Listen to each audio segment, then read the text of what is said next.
created that during the migration of the birds, they would look down and see what appeared to be a beautiful lake for them to rest on as they went on their way. And as soon as they touched down onto the oil lake, they would get caught and they would not be able to escape.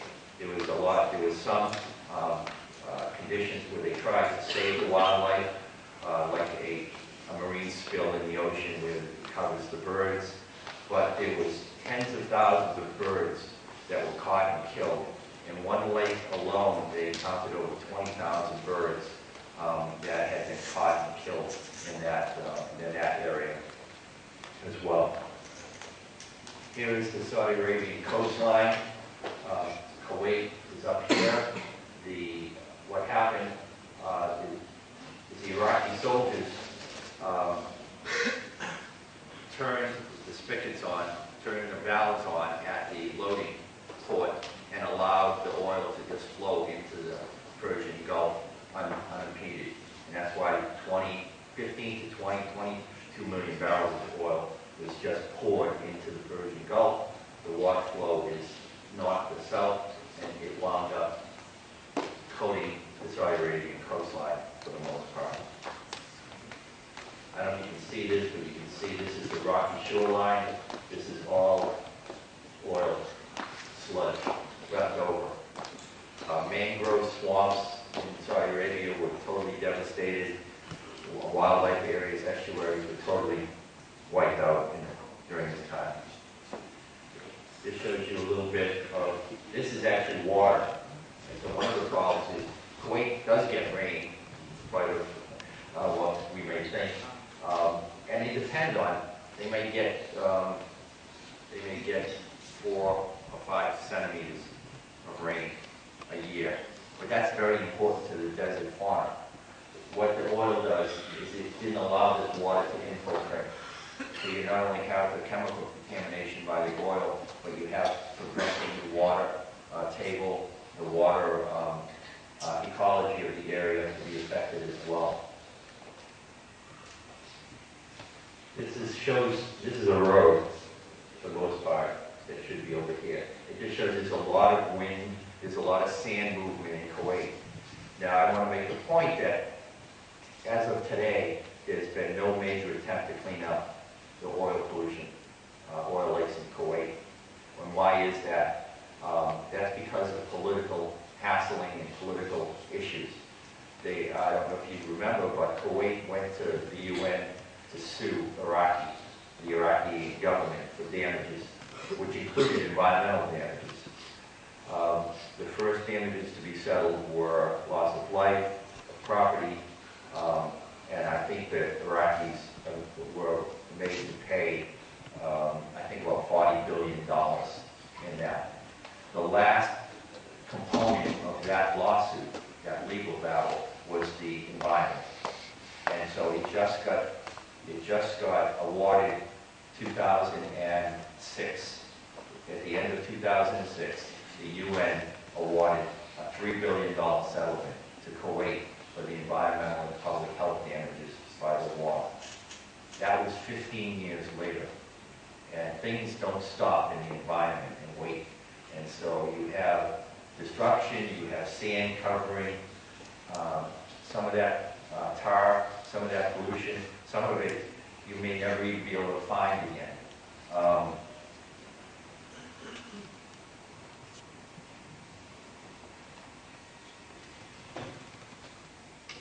So that's all I want to just kind of put it in perspective of the Kuwait situation.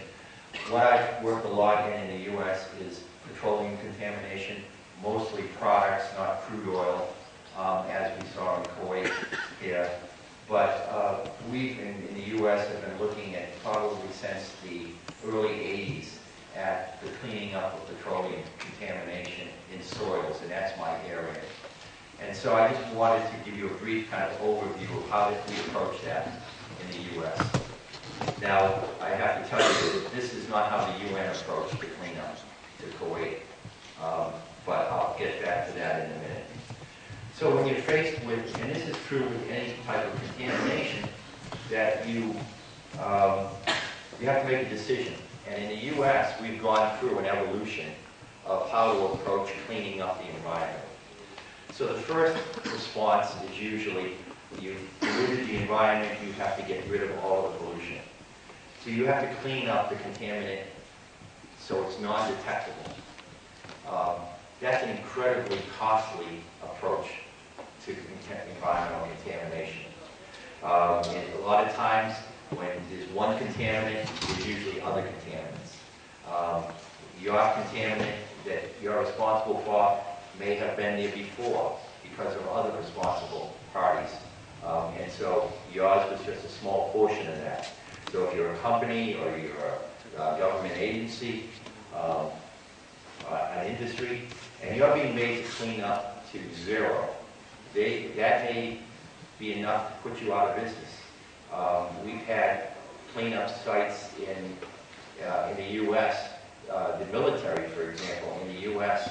had estimated that it was going to cost $50 billion to clean up all of the contamination at military installations just in the U.S. alone. The petroleum industry had estimated that it was going to cost over $10 billion to clean up their facilities, their refineries, and facilities in the U.S. When you try to clean up to zero, it sounds good, but it's not feasible. Economically, it's not feasible, and quite frankly, being a responsible environmental citizen, it's not even reasonable to expect that. But that's where it started, and you get activist groups, and you have a lot of well-meaning people trying to get the environment cleaned up to a zero contaminant level. That went on for a while. There was a lot of scientific debate processes that tried as an alternative to cleaning up to zero level. The other problem with zero level contamination cleanup is you can never measure down to that low. It's usually what you find is in the U.S. you would set a contamination cleanup level of a certain amount that was basically what was the smallest amount you could detect given the technology. So if you're a company or a municipality, a city, and you have a contamination issue and you want to address it, and you want to know, well, how much will I have to clean up? And you base that cleanup and your economics on a certain level, and then it's that level because that's the best you can detect using technology, and then a year later, a different flame detector comes out for your analysis, and you can get down an order of magnitude lower, then the regulatory agency will force you to go down to that, and all of a sudden your economics are out the window, and your plans and anything just become irrelevant. And it becomes very difficult to forecast and to try to pay for cleanup based on that sort of approach. The second one is background. That seems like it made a little more sense. Then you don't have to clean it up to get rid of it all. All you have to do is clean it up to where it was before you released some sort of contaminant. That sounds reasonable as well, except when you try to decide what's background level. You have industry on one side saying background was this high, was higher. You have the federal agency or the state agency saying no, it was a lot lower. And then you don't even, because the contamination has occurred, you don't know what it was before the contamination. And again, it becomes difficult to set a standard based on background. And you then have a lot of debates, discussions, arguments, and I think you guys have lawyers here in Azerbaijan. I'd be willing to bet you don't have as many lawyers as we have in the U.S., and you should count your blessings for that. Because when lawyers get involved, prices go up, costs go up, things take a long time. The UN resolution to the Kuwaiti oil rights probably took as long for the environmental component because of lawyers and lawsuits and arguments and counter-arguments. So cleaning up the background, although it may sound rational, that when you try to put it into practice, it becomes difficult. Things go contamination is left, arguments, lawsuits occur. So the third way to approach, and the most reasonable way to approach cleaning up contamination, is from a safe level. What is safe? What's the risk involved? And we call this risk assessment in the U.S. It's part of what I would refer to as risk analysis. And risk analysis in making environmental decisions, cleanups, is basically you do a risk assessment to determine what the risk is to either the public, and that's human health risk assessment, or to the environment, and that's an ecological risk assessment. The second step is risk management. And risk management is you're trying to alleviate the risk. So that's cleanup. That's remediation technology. And then the third R in risk analysis is risk communication. Because one of the issues is that the public has to understand what you're doing and what the basis for that and the scientific strength of that. For example, if the government has a cleanup level that allows a certain amount of a contaminant, the public wants to know why. Why should you be able to leave that amount of a contaminant behind if it's bad for you? Well, the issue is that, and these are the three components of risk analysis, is that there's always risk in everything. Everything we do in life. We're being exposed, there's benzene, toluene, and xylene, BTEX, in crude oil and products. But there's also benzene in eggs. And there's chemicals in pretty much a lot of things we do in life. If you smoke, there's benzene that you're being exposed to. So to say you have to get rid of all of that is, as I said, unreasonable. And there's a certain amount that you can leave behind that will be of risk, give you some risk, but not very much. And the overall scheme of your life, it's minimal. And so you should be allowed to leave some behind because it won't have a major impact on your health or the environment. So the risk assessment process is basically a procedure that's been developed, and I'm not going to go into the details of it, that allows you to go through and determine what the risk is to humans and to the environment in any particular environmental situation, contamination situation. And risk is defined as a hazard and the amount of exposure you have to that hazard. So risk can be high if you're not exposed very much, but it's a very hazardous material. And you can also have a high risk if it's not very hazardous, but you have a lot of exposure to it. So in the process of managing that risk, as I said, that's remediation. It also may be keeping people away from the contaminated area, that you don't have to clean it up at all or clean it up to a lower level if you keep people away from it. For example, in the Kuwaiti situation, if you have petroleum contamination in the residential area where people live, that is more serious than even some of the oil lakes in the oil field, because there are very few people that go out into the oil field. The oil fields will always be oil fields. There'll never be, schools. There'll never be hospitals. There'll never be houses built on the oil fields. And so you should allow a higher level of contamination because the exposure is going to be less from a population standpoint. Risk communication is important, as I said, because you have to make the public comfortable that what you're doing is proper, it's scientifically sound, and it's in the best interest of the public. Now, the public sometimes sees its best interest as I said, cleaning up to zero.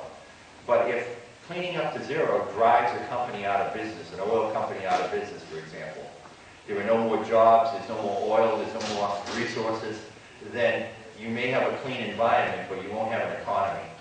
You won't have jobs. And those things have to be weighed into a decision when you clean up. I think we've seen in the U.S., as I said, a movement from overreacting, cleaning up to zero, to seeing that there are other impacts beyond just health risks that are important. The economy, jobs are more important in some cases than leaving a little bit of a contaminant behind. There are two types of risk assessments. One is human health, and one is ecological risk assessment. They're obvious. There are different approaches that you use in determining these. The human health risk assessment is probably the most prominent. When you're looking at a risk assessment, you're trying to there are four components of it. You're trying to find out what's the hazard. You have a contaminant. What does that mean? How hazardous is that to humans? And so you do tests. You may actually even do tests on animals and then extrapolate to the human condition. You may use models to look at what the dose response is. First, when you identify what is hazardous and what is not, then is how much is hazardous and what does a lot of, a larger quantity of the substance, how do people respond to it versus a low dose? If it's, you have to know the dose response to be able to do a rational approach, how much to leave behind. The exposure assessment is how many people, when people are exposed, how much are they exposed to? The gentleman indicated I've done some work on soil ingestion in children.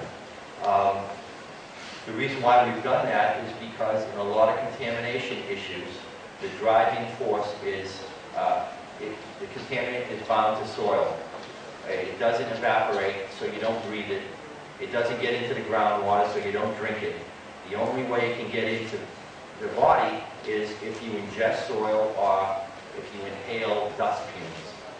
And it turns out that children are the most susceptible in most cases, environmental cases.